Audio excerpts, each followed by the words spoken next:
जय श्री राम। बहुत बहुत स्वागत है आपका हमारे इस विशेष कार्यक्रम में और मैं हूं मौलिका शर्मा। जी हाँ, ये हमारा पॉडकास्ट है शिव की मौली के लिए। तो चलिए आज फिर से शुभारंभ करेंगे कार्यक्रम का और मुलाकात करेंगे एक ऐसी शख्सियत से जो देश ही नहीं बल्कि आज विदेशों में भी जानी जाती है। जी हाँ, हम बात कर रहे हैं किन्नर अखाड़े की महामंडलेश्वर पवित्रा गिरी जी की। शुभारंभ करते हैं कार्यक्रम का, बात करेंगे माँ से। माँ, बहुत बहुत स्वागत है आपका। जय श्री राम। जय श्री महाकाल, ओम नमो नारायण। माँ, किन्नर अखाड़े के विषय में तो हम आपसे जानेंगे, लेकिन आज मेरा जो पहला प्रश्न आपसे ये होगा कि एक किन्नर से महामंडलेश्वर तक का ये जो सफ़र रहा, उसमें कितनी चुनौतियाँ आपके समक्ष, आपके सामने आई, थोड़ा सा इस पर आप ज़रूर बताएं। जय श्री महाकाल, ओम नमो नारायण। मेरा परिचय मैडम ने दिया है और मैं एक छोटे से गांव से हूँ, अमरावती डिस्ट्रिक्ट, महाराष्ट्र से। और मेरा छोटा सा फैमिली है। मेरे फादर फार्मर हैं और बस उस घर में मैंने जन्म लिया। लेकिन मेरे घर वालों को बिल्कुल पता नहीं था कि मैं किस जेंडर के साथ आ रही हूँ। लेकिन 76 बॉर्न हूँ मैं। लेकिन उस टाइम तो अपने देश में या अपने गांव में या शहर में भी इस बारे में कोई अवेयरनेस नहीं था या कोई ऐसा लोगों को पता नहीं था कि किन्नर क्या होते हैं, जेंडर क्या होता है, इक्वलिटी क्या होती है।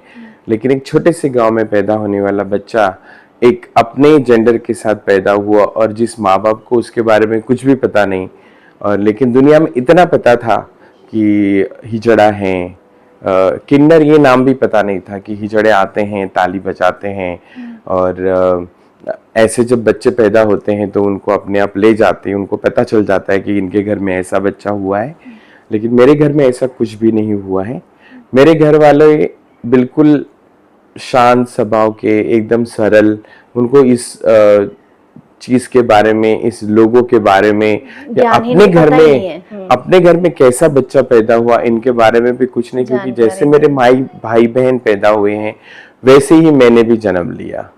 और बस जैसे सब भाई बहन बड़े हुए तो मैं भी बड़े होने लगी, स्कूल जाने लगी।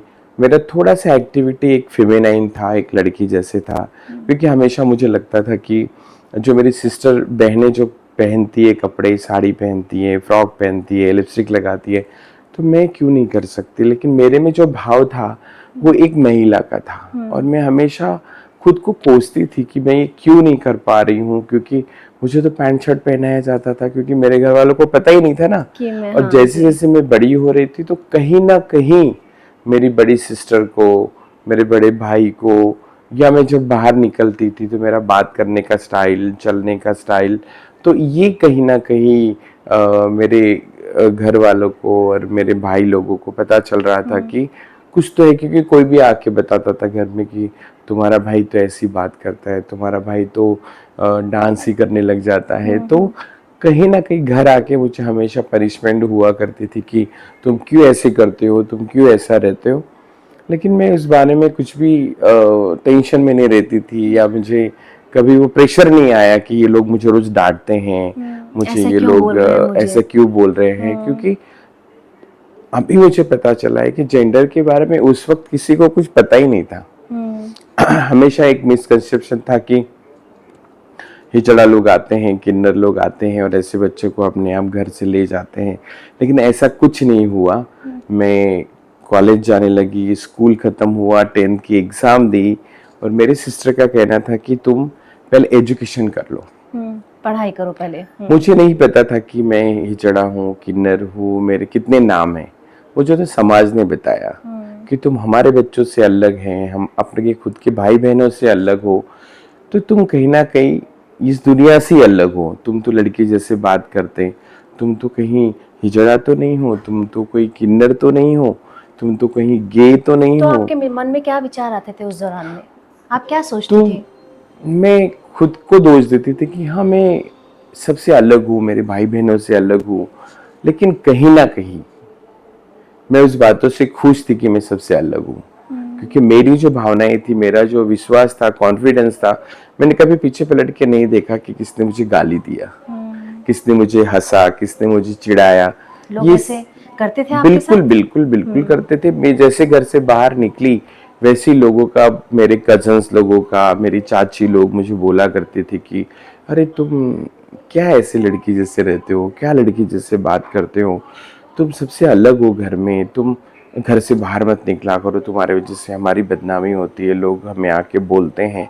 तो ये जो सारी चीज़ें होने लगी तो कहीं ना कहीं कॉलेज में जब मैं जाने लगी 12th में 11th में, तो तब मुझे ज़्यादा तकलीफ होने लगी। लोग ऐसे हाथ लगाते थे कॉलेज में, मुझे चिमटी काट लेते थे। कहीं ऐसे टीचर थे कि जो हमेशा हाथ पकड़ना, ऐसे हाथ लगाना, तो ये सारी चीज़ें जब करने लगे तो मुझे बुरा लगने लगा तब, क्योंकि मैं जवान हो रही थी, मेरे अट्रैक्शंस बढ़ रहे थे, मुझे, मैं खुद को नहीं बता पा रही थी कि एग्जैक्ट मुझे क्या हो रहा है। क्योंकि जब छोटे थे तो चल रहा था कि किसी ने बोला डांस कर दो तो डांस कर दिया, किसी गाने पे नाच लिया, लेकिन एग्जैक्ट जब मैं अपनी युवा अवस्था में आई तो कहीं ना कहीं मुझे लगा कि कुछ तो गड़बड़ है। तब आपको ये भी नहीं पता था छोटी उम्र में कि ये मुझे क्यों कह रहे हैं नाचने के लिए? जरूर, ये मुझे बिल्कुल पता नहीं था। और मुझे लगता था ये ऐसे पागल लोग ऐसे चिढ़ाते हैं, ये ऐसे करते हैं। तो धीरे धीरे धीरे जब कॉलेज जब खत्म होने आया तो मेरी सिस्टर का एक ही कहना था कि हमें पता है तुम क्या हो, तुम्हें अभी किसी चीज़ का टेंशन नहीं है, तुम सोचो मत, तुम अपनी पढ़ाई पे ध्यान दो। हम नहीं एक बार जब सिस्टर ने मुझे बोला कि हम नहीं चाहेंगे कि तुम सिग्नल पे भीख मांगोगे तो हमें कितना बुरा लगेगा। तो ये जो चीज़ थी, ये जो बात थी, ये मेरे में हमेशा, मेरे जहन में रही, मेरे दिल में रही। और हमेशा मैं सोचती थी कि मैं क्या करूं, मैं मेरे भाइयों जैसी शादी कर पाऊंगी या नहीं कर पाऊंगी। रोना आता था या कभी माँ? मुझे बहुत कुछ मतलब तकलीफ होती थी, लेकिन फिर सोचते थे कि जीना तो मुझे ही है। ये लोग तो बोलेंगे, कज़न बोलेंगे, भाई बोलेंगे, घर के सब लोग बोलते थे, लेकिन मैं मार खाती थी और शांत बैठती थी। और हमेशा तकलीफ होती थी, क्यों? क्योंकि लोग हमेशा टीच करते थे कि तुम नॉर्मल नहीं हो, तुम अब नॉर्मल हो। तो मुझे हमेशा मेरे घर वाले डॉक्टर के पास लेके जाया करते थे, और डॉक्टर मुझे स्लीपिंग टैबलेट दिया करते थे कि नहीं ठीक हो जाएगा, ठीक हो जाएगा, ये बीमारियां होती हैं, बच्चे सीख लेते हैं। लेकिन ऐसा कुछ भी नहीं हुआ।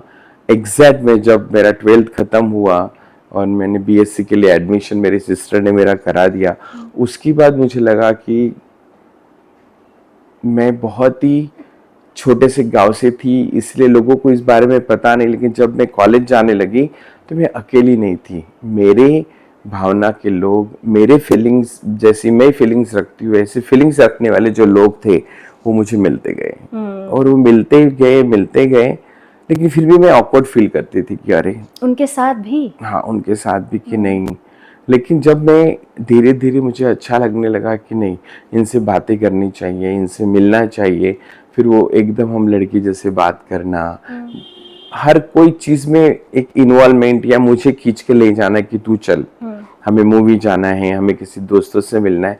तो कहीं ना कहीं वो चीज की तरफ मैं ज्यादा आकर्षित हो रही थी, और मेरी जो भावनाएं थी वो और ज्यादा बड़ी हो रही थी, और मेरा जो अट्रैक्शन है वो ज्यादा बढ़ रहा था। लेकिन कहीं ना कहीं जब मुझे याद आता था कि नहीं, मेरी सिस्टर ने तो मुझे ये बोला है, मेरी माँ ने मुझे ये बोला है, बड़े भाई ने मुझे ऐसा बोला है, तो मुझे उनकी बदनामी या उनका डर हमेशा मेरे दिल में रहता था कि मैं ऐसा कुछ गलत काम नहीं करूंगी। लेकिन फिर होता है ना, रोक नहीं पाते। जब हम जवान हो गए तो जवानी में तो कोई किसी को रोक नहीं पाया। मैंने अपने दिल की जितनी भड़ास थी सब निकाल दी। मैंने ड्रैग किया, मैंने साड़ी पहनी, पार्टीज में जाना, लड़की जैसे बिहेवियर करना, ये सारा चीज होते रहा, लड़की जैसे बात करना। लेकिन जब हम दोबारा दूसरे दिन कॉलेज आते थे तो कहीं ना कहीं एक मुंह पे वो रखते थे, ढक्कन रखते थे कि नहीं ऐसा नहीं बोलना चाहिए, ऐसा क्या बोलेंगे। अगर गलती से निकल भी गया तो सब लोग हंसने लगते थे।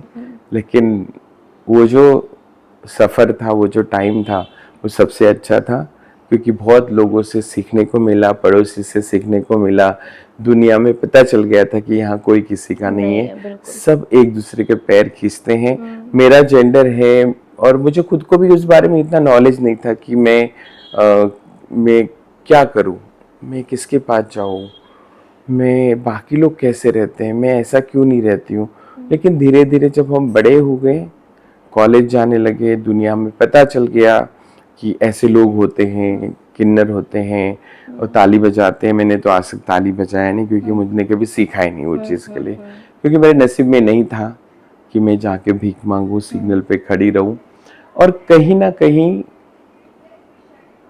अभी मुझे पता चला है ना कि कर्म अच्छे होते हैं और कर्माज घूम फिर कर कहाँ जरूर से आते हैं, कहाँ ले जाते ये हैं भी जीवन नहीं में पता। इंसान को।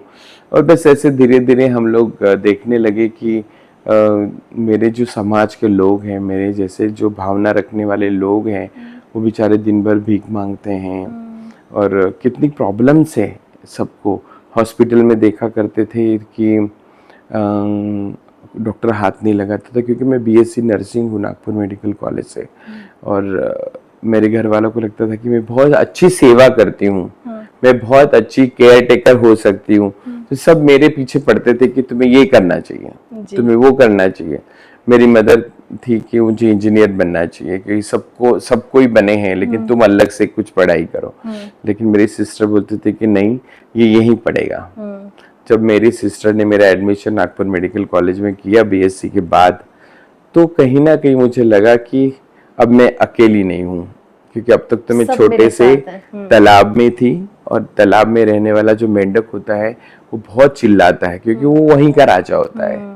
और जब मैं बाहर आई तालाब से, तो मुझे पता चला कि तालाब से बड़ा तो समुंदर होता है, और उस समुंदर में इतने जीव जंतु प्राणी होते हैं कि वो सब अपने आप में सक्षम होते हैं। और वही मुझे लगा कि जब मैं तालाब से बाहर आई, तो अब मैं बड़े समुंदर की मछली हूँ, और अब मुझे किसी से डरने की जरूरत नहीं है। लेकिन फिर भी मैंने घर वालों को लेके, क्योंकि मराठी फैमिली है, बहुत ऑर्थोडॉक्स। अब कैसे ट्रीट करते हैं आपकी फैमिली वाले आपको? तभी भी अच्छा ट्रीट करते थे, लेकिन जब मैंने वेयरिंग चालू किया, साड़ी पहनना शुरू किया, फिर ऐसे रहने लगी, तो कहीं ना कहीं थोड़ा सा डिस्क्रिमिनेशन फैमिली के साथ हुआ। उन्होंने बोला कि नहीं, अब तुम घर नहीं आओगे। अच्छा। हमें लोग बोलते हैं कि तुम्हारा बेटा तो हिजड़ा है। फिर आपने क्या किया? फिर मैंने कोई बात नहीं, 5 साल तक मैं घर ही नहीं गई। मैं कहीं हॉस्पिटल में जॉब करती थी, वही रहती थी दोस्तों के साथ।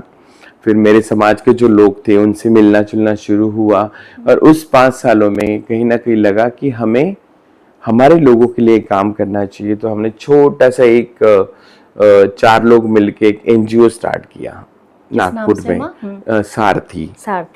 तो इसके साथ काम करते करते तब तुरंत हमारे देश में HIV वगैरह, एड्स वगैरह आ चुका।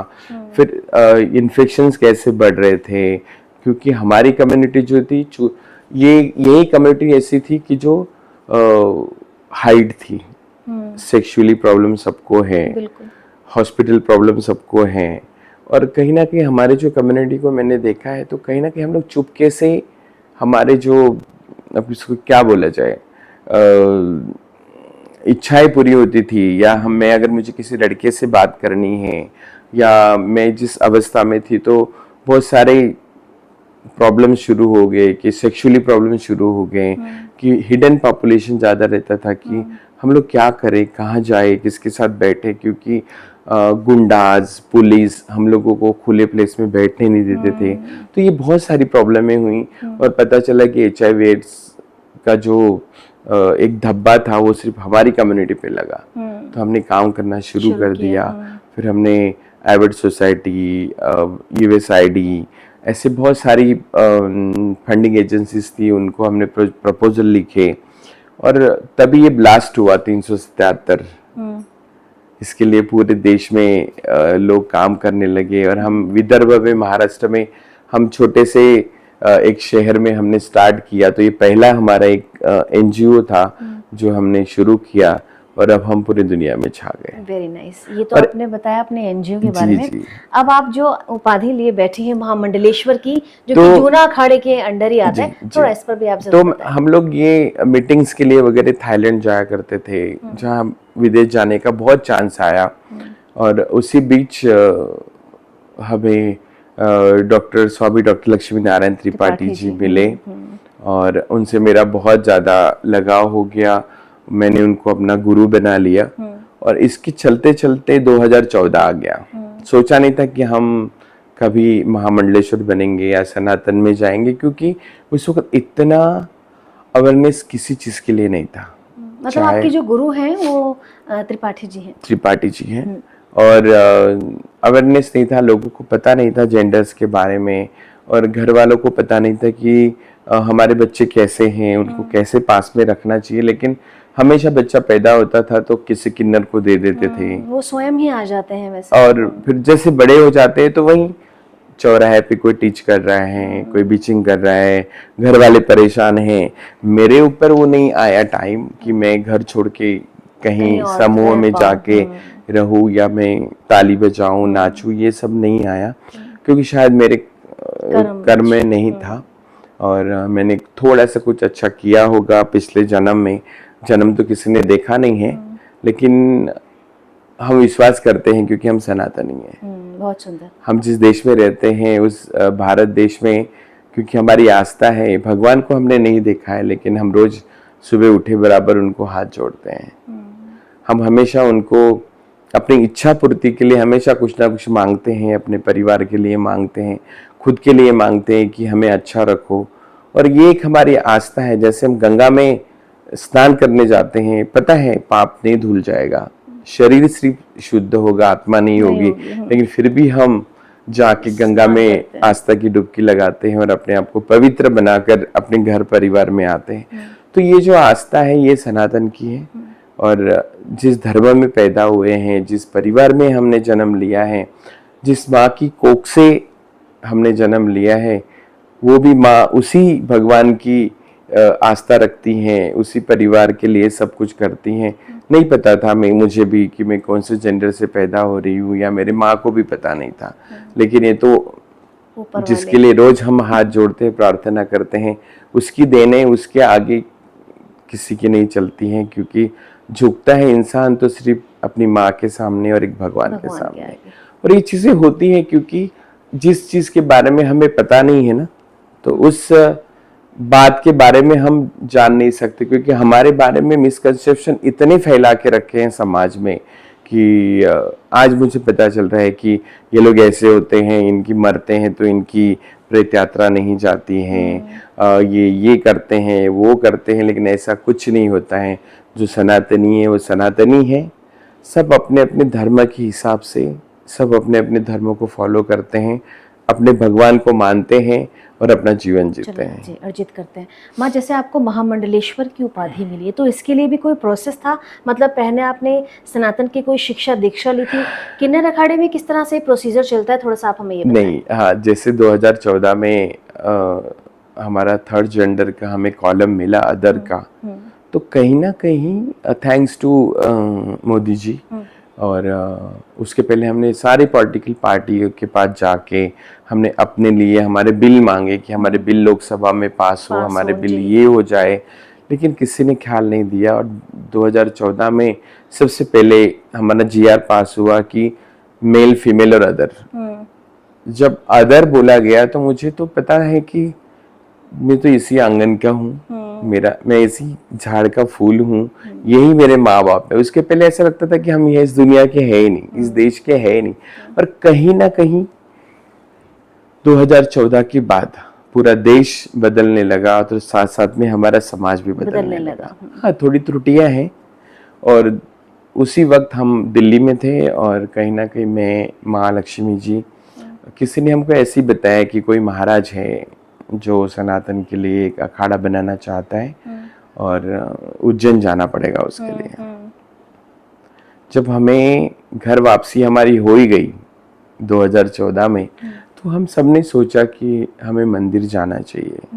हम तो सनातनी हैं, हमें एक ऐसा रास्ता पकड़ना चाहिए कि आज तक लोग हमें हमेशा बुरी नजर से देखते हैं या हमें धुतकारते हैं, कितनी हीन भावना हमारे लिए रखते हैं।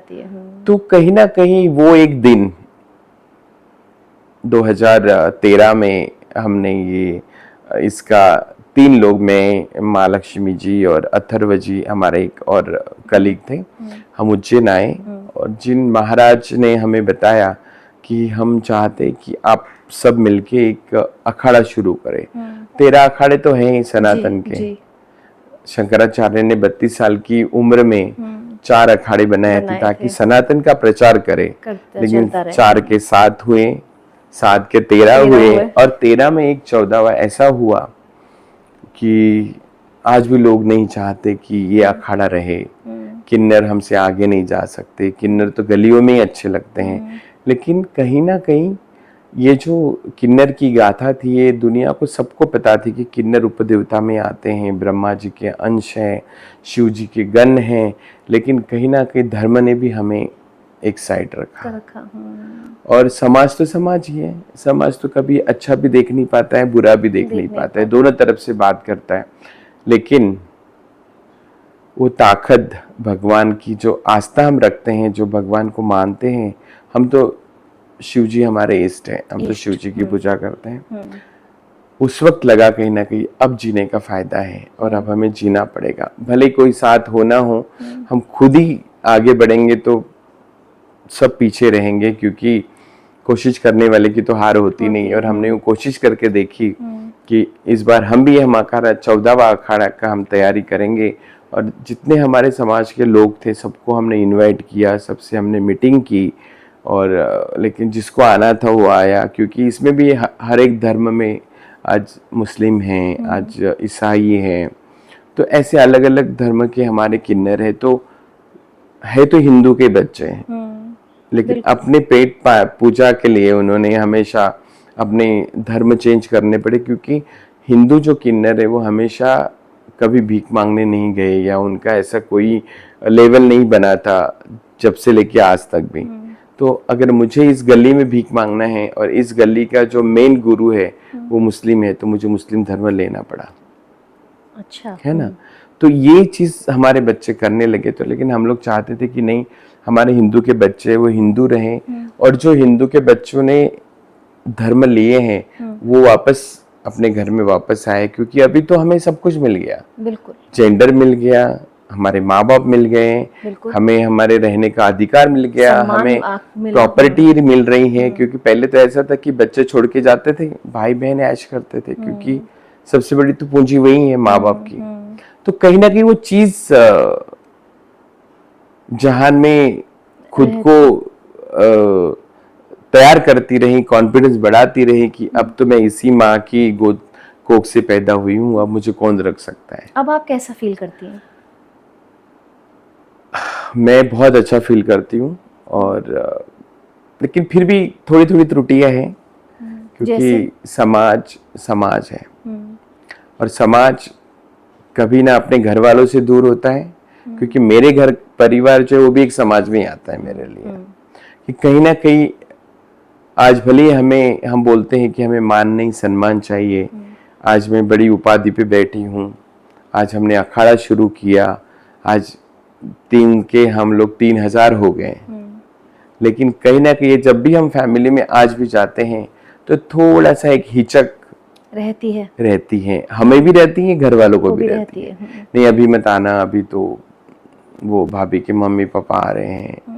पता सबको सब कुछ होता है, लेकिन जब आमने सामने जब आने की बात होती है तो कहीं ना कहीं वो हिचक आज भी हम महसूस करते हैं। अच्छा माँ, आप ये कहेंगे कि छोड़ पाना बहुत मुश्किल होता है? बहुत मुश्किल है। मुश्किल इतना मुश्किल है कि मुझे नहीं लगता कि हम भगवान के घर भी जाएंगे तो शायद ये चीजें एकदम आसान हो जाएगी। और बोलते कोशिश करने वाले की हार नहीं होती। और हमने इतनी बड़ी कोशिश की कि ऐसे बहुत सारे हमारे हिंदू समाज के जो लोग थे जो हज करके आए, जो 7-7 बार हज करने गए और ऐसे ही अपनी जिंदगी जीते रहे। कभी रोना, कभी खून खराबा, कभी भीख नहीं मिली तो भूखा रहना। बहुत दर्द है, बहुत दर्द है। और जितना दर्द हम अगर बताएंगे तो शायद सब लोग सुन के भी रोएंगे। वो पल भर का एक बोलते ना सहानुभूति। हमेशा लोग हमारी कहानी सुन के हल्के से पीठ पे हाथ घुमाते हैं कि आपके साथ बहुत बुरा हुआ।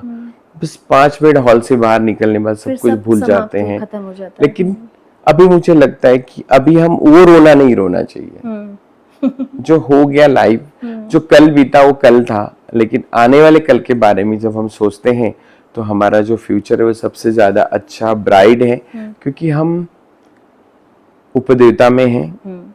हमारी पहचान सबको थी, लेकिन हमें किसी ने नहीं पहचाना। हमें मजबूर किया समाज ने, माँ बाप ने, कि जाओ तुम भीख मांगो, तुम गलियों में नाचो। आज हमारे किन्नरों ने थोड़ा सा झगड़ा भी कर लिया, 4 कपड़े फेंक भी दिए आंख पर से उतार के, तो लोग उसका इतना आडंबर बनाते हैं, इशू बनाते हैं। और जब हम धर्म में उतरे तो धर्म को भी पता नहीं था, पसंद नहीं था कि हम क्यों आए। हमें बोलते थे कि तुम्हें क्या जरूरत है अखाड़ा बनने की, बनाने की, तुम तो डायरेक्ट ऐसे जाके नहा सकते हो, नदी में जाना है नहाना है, तो ये सब तमाशे करने की क्या जरूरत है। क्योंकि बोलते हैं ना, बाप से बेटा कभी आगे नहीं जाता है। भले हम तो किसी के बेटे नहीं हैं, जिनके बेटे हैं उन्होंने कभी हमारा हाथ पकड़ा नहीं, लेकिन जिस वक्त हम धर्म में उतरे और सारी दुनिया में खलबली मच गई कि किन्नर अखाड़ा और किन्नर खुद होके आगे आ रहे हैं, तो संत समाज ने भी बहुत हम पे अत्याचार किया, बहुत ज़्यादा बातें की, हमें प्रशासन ने परेशान किया। क्योंकि 2013 से 2016 तक हमने इतना पक्का गठन कर लिया था कि हमें अखाड़ा किसी भी हालत में बनाना है, मतलब बनाना है। अब आगे क्या और उद्देश्य है आप लोगों का? और जिस उद्देश्य से हमने बनाना शुरू किया था, उस उद्देश्य को तोड़ने के लिए हमारी संत समाज के बड़े बड़े साधु हमारे पीछे पड़े कि नहीं, तुम आगे नहीं जा सकते, तुम अखाड़ा नहीं बना सकते, तुम्हें जरूरत नहीं है ये सब चीज की, तुम्हें क्या मतलब है ये सब करने का। बहुत ज्यादा बातें, मीडिया, ये वो, हम भी नहीं हारे, क्योंकि ये तो हमारा था ना, ये हमारा हक है, हमारा अधिकार है। आज मेरे माँ बाप ने मेरे साथ बहुत जागती की एक प्रॉपर्टी के लिए, मेरे हिस्से के लिए, बंटवारे के लिए, लेकिन मैंने सबको, बचपन से उन्होंने मुझे बहुत प्यार से रखा, सारी चीजें हुई। लेकिन एक टाइम जब आया, जब मैं ओपन हुई, बाहर आई, तो कहीं ना कहीं उन्होंने बोल दिया कि तुम हमारे बच्चे हो ही नहीं। तो ये जो सारी चीजें होने लगी, तो कहीं ना कहीं हम भी नहीं हारे, क्योंकि मुझे तो मेरा चाहिए।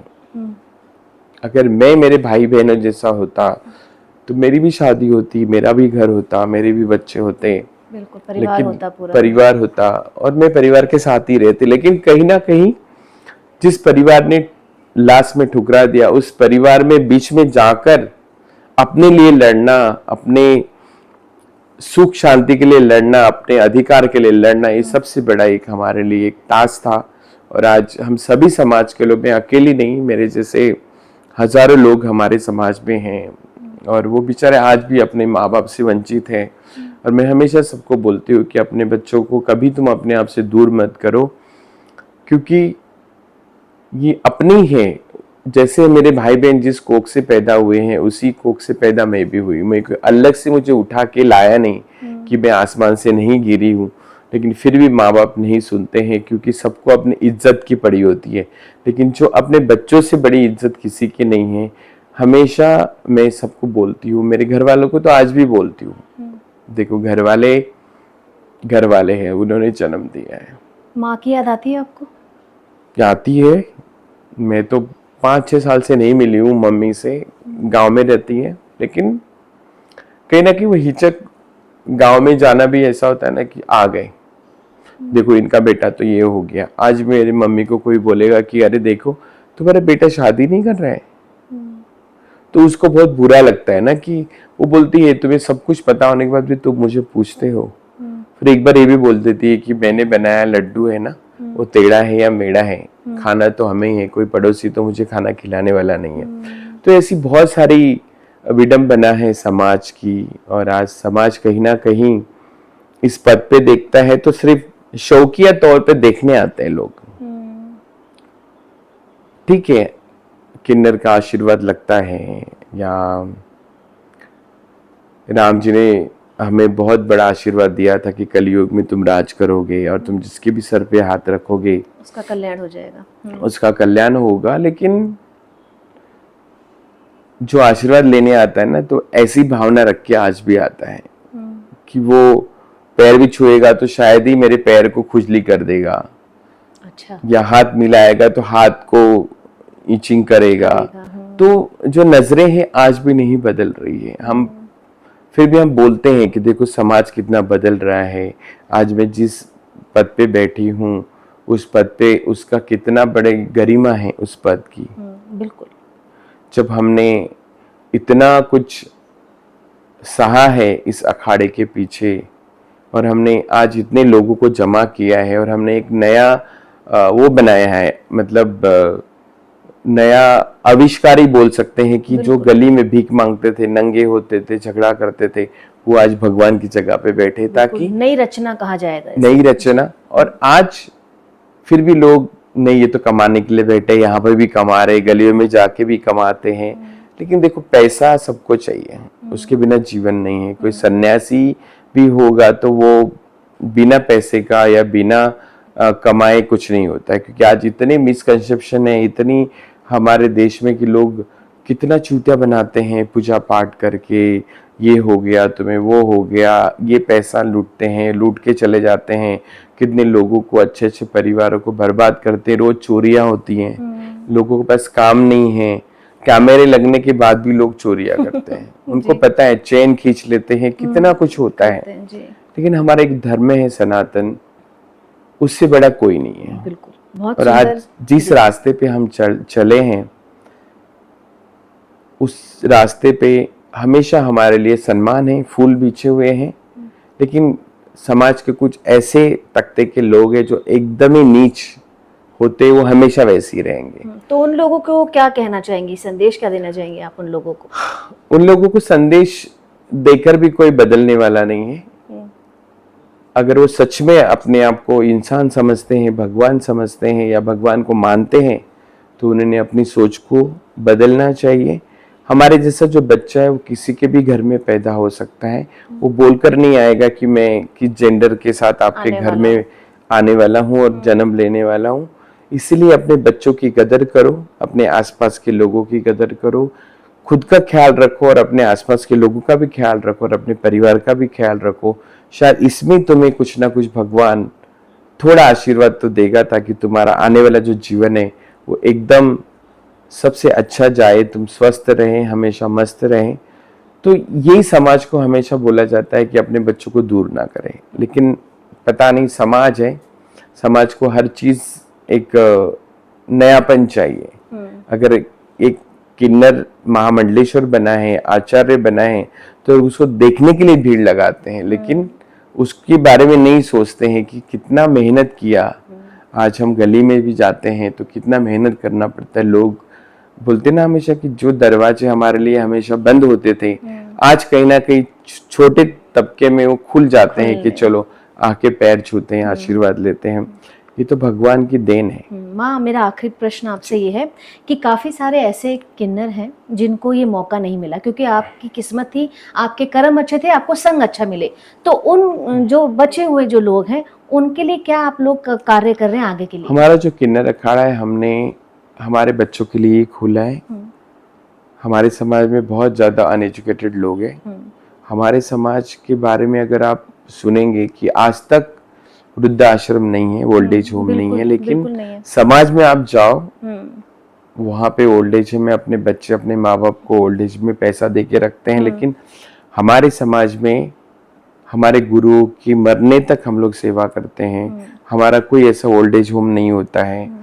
यही समाज को हमेशा हम बोलना चाहते हैं कि आप में और हम में कितना फर्क है। बहुत बड़ा अंतर है। हम मेहनत करके अपने गुरुओं को, अपने माँ बाप से ज्यादा हमारे गुरुओं को, क्योंकि उनकी वजह से आज हम जिंदा है। उनसे, उनको देख के हमारे यहाँ जात पात नहीं होती है। जात पात इसलिए नहीं होती है क्योंकि सब हम एक भावना के हैं, एक फीलिंग्स के हैं। क्योंकि मेरी भावनाएं हैं तो मेरे गुरु की भी सेम भावना है, उनका भी माँ बाप नहीं है, तो हमारा भी नहीं। जब हमारा हम छोड़ के आते हैं तो हमारे माँ बाप वो होते हैं जिसकी हम जात या धर्म नहीं पूछते हैं। आज हमसे 1 रुपए का सिक्का लोग मांगते हैं तो वो पूछने नहीं आता है ना कि तुम हिंदू हो, मुस्लिम हो, ईसाई हो, क्या हो, नहीं पूछते। उसको सिर्फ इतनी आस्था है कि किन्नरों से 1 रुपया लेने से मेरा परिवार सुखी रहता है, मेरे घर में धन दौलत बनी रहती है, मेरा भंडारा भरी रहता है, मेरा भाग्य पलट जाता है। तो ये सब जब सोचते हैं तो हर किसी की एक सोच हो तो शायद हमारा जो ये देश है ये और सुखी हो जाएगा।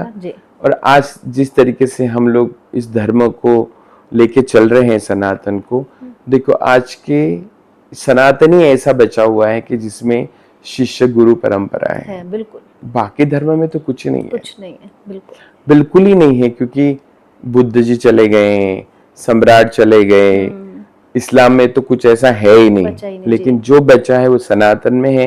और सनातन जो है वो सबसे ऊपर है, ऊपर है। और सनातन हमारे देश की ताकत है। और हम जितने लोग, जितना यूथ सनातन के साथ चलेगा वो हमेशा खुश रहेगा, हमेशा स्वस्थ रहेगा, क्योंकि ये धर्म नहीं है, ये हमारा परिवार है। परिवार है। बहुत खूबसूरत जानकारी आज आज तक आपने दी है। जी जी, आज तक हमें हमेशा लगता है कि मैं इस मंदिर क्यों नहीं जा रहा हूँ, उस मंदिर क्यों नहीं जा रहा हूँ। बांटा हमने है ना, समाज ने बांटा है धर्म को, लेकिन भगवान तो एक ही है।